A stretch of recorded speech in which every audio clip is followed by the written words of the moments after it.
Hey y'all, welcome to Out Loud with Ashley and Tiara. Today I'm going to be talking about rental assistance. So, for the state of Texas, there is a program called Texas Rent Relief that pretty much helps you with your rent and your utility bills. I personally know a few people who have used this program and have gotten their bills paid. So, I wanted to share this resource with you all. The website, as you can see, is Texas, spelled out Texas, rent, RENT, relief, RELIEF.com. This is the homepage here. And this information portion here, which is their phone number and the hours of operation. So they're open Monday through Saturday, 8 a.m. to 6 p.m. Central Standard Time. That is good to know that they're open on Saturdays.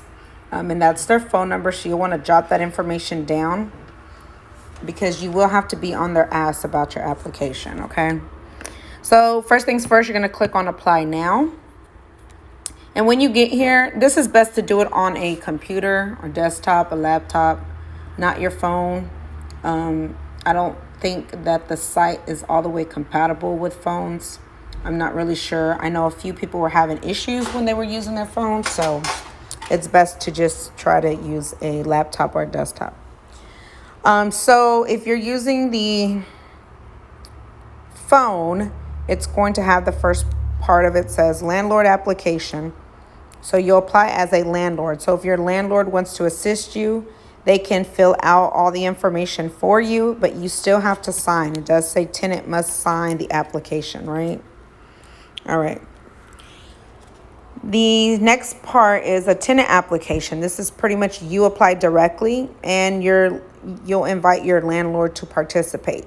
So what that means is your landlord may not know of this service, so they may not be participating in the program. They may not be enrolled in the program. So they need to enroll and participate in the program, okay? And that pretty much, I guess they go in some type of contract or something, or they sign some type of agreement.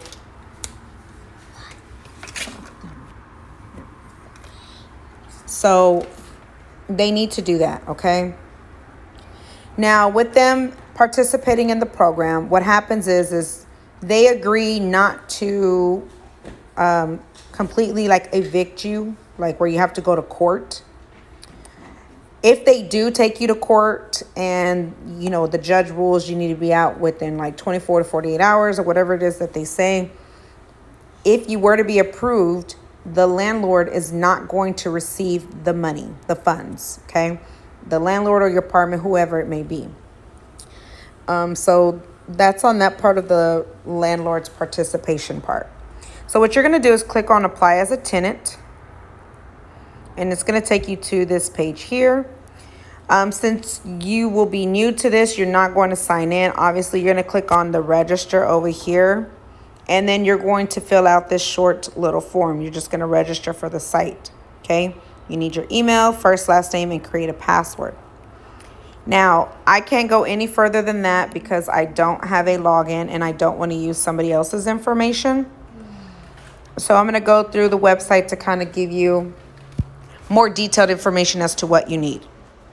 So now you have to be past due, meaning you have to have received an eviction notice in order to participate in this program. Okay. They will assist you up to 3 months for your past due rent. Okay. But you do have to have an eviction notice. So I'm going to tell you the documents that you need. You need an eviction notice. So you'll need to scan that. You can use your iPhone to do so in the notes. Click on the little camera and click on Scan Docs. Any other devices, I'm not sure. I'm sure there's apps or there's ways that they can scan docs too. If you don't have a scanner at home or a printer or something you can use.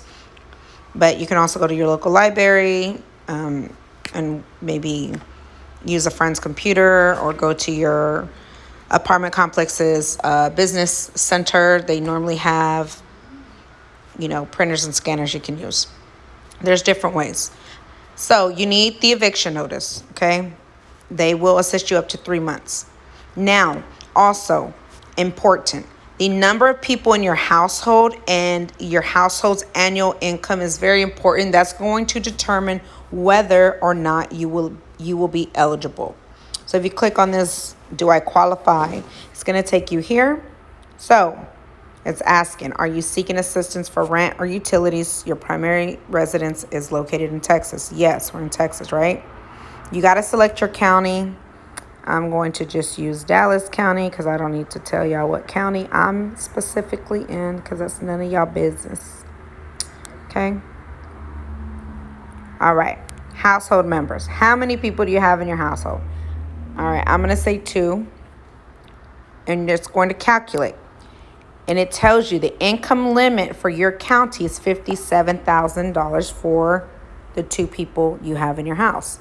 Is your annual household income under this amount? Meaning you cannot go over $57,000 a year for 2 people in Dallas County. Now let's try something else. Let's try St. Colin. Let's see if it changes. Colin is also $57,000. We'll try Denton. Denton is also 57. Okay. I don't know. I'm just going to choose a random one. It looks like they're 57, but you never know. Just make sure you select the correct county that you're in and it will tell you. All right. So if you are 57,000 or less, you will qualify. Okay. So we're going to put yes, that we're under this amount. Now it says, tell us about your monthly rent. Is it at or below the program limit of $4,600? That means your rent cannot exceed $4,600 a month or more. Anything $4,600 and below, you'll qualify. So we're going to say yes. Okay. If you do not receive rental assistance, would you or anyone in your household need to move into an unsafe or unhealthy living environment, like a shared living situation or emergency shelter? Yes, because we're going to say yes, meaning you'll have to go live with somebody else or maybe have to go to a shelter. All right. Now, if you say no to any of these questions, I'm just telling you right now, you're not going to qualify. So just FYI. Question 6. Has anyone in the household experienced any of these financial impacts related to COVID-19? Reduction/loss of income, increased expenses, qualified for unemployment benefits. If any of these apply to you, then go ahead and select yes. If no, it may tell you may not qualify. But if you're no longer working, or, say somebody in your household was working too, or their hours decrease and they lost that income, then you would qualify. Or you have increased expenses, maybe, I don't know, your monthly food bill went up. You know what I mean? I don't know. But we'll select yes so we can move to the next one. Are you requesting Texas rent relief assistance for expenses covered by other rent utility assistance you've already received? This one, we're going to say no, because I don't think that you can apply for like a different program and this program at the same time. And I believe that's what this question is asking. So are you requesting Texas rent relief assistance for expenses covered by other rent utility assistance you've already received? We're going to say no. If you haven't received any assistance from any other programs, you're going to select no. If you have, you'll select yes, and I believe you won't qualify. So we're going to select no. Based on your response, you may be eligible for the Texas Rent Relief Program. Okay, and this is where you'll apply as a landlord or a tenant. Now, so the most important takeaway from that is that you need to know your county that you're in, the number of people in your household, and your household's annual income. That is going to be the first factor that's going to determine whether or not you are eligible to receive this assistance from this specific program. Okay? If you exceed that limit of that $57,000 for 2 people in a household, you will not qualify. If you're under, you will. Okay? Now, I'm going to tell you about the documents that you need, and this is the most important part And I'm telling you this so that way your case can go as smoothly as possible, because if not, if you're missing anything, what's going to happen is they're going to put your case on hold, reach out to you via email, request these documents. You're going to have to get them together, upload them, and then you're going to have to wait until they get back to your case and review it. And ain't no telling how long that'll take, okay? So we're trying to avoid